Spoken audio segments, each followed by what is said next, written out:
Hello বন্ধুরা, movie প্রেমীদের জন্য আজকের ভিডিওটি একদম স্পেশাল হতে যাচ্ছে।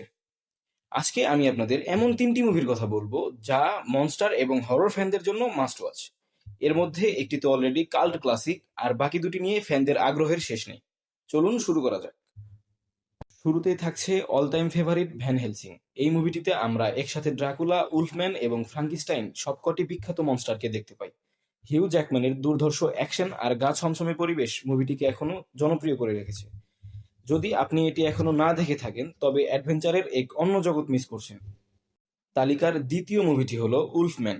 ব্লুম হাউস প্রোডাকশন থেকে আসা এই মুভিটি পুরনো নেকড়ে মানবের গল্পকে একদম নতুন এবং ভয়ঙ্কর রূপে আমাদের সামনে নিয়ে এসেছে।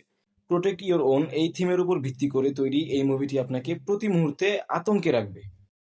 সবশেষে কথা বলবো মাস্টার ডিরেক্টর উইলার্মো ডেল টোরোর ফ্র্যাঙ্কিস্টাইন নিয়ে। নেটফ্লিক্সে আসা এই মুভিটিতে অস্কার আইজ্যাক এবং জেকব এলড্রির মতো বড় বড় তারকারা কাজ করেছেন। এই মুভিটি শুধু একটি দানবের গল্প নয়, বরং মানুষের তৈরি এক ট্র্যাজিক সৃষ্টির গল্প যা আপনার মনকে ছুঁয়ে দিবে। তো বন্ধুরা, এই তিনটি মুভির মধ্যে কোন মুভিটি আপনার কাছে সবচেয়ে বেশি ইন্টারেস্টিং মনে হয়েছে কমেন্টে অবশ্যই জানাবেন। এমন আরো মুভি রিলেটেড ভিডিও পেতে আমাদের চ্যানেলটি সাবস্ক্রাইব করে পাশেই থাকুন। দেখা হচ্ছে পরবর্তী কোনো ভিডিওতে। Good bye.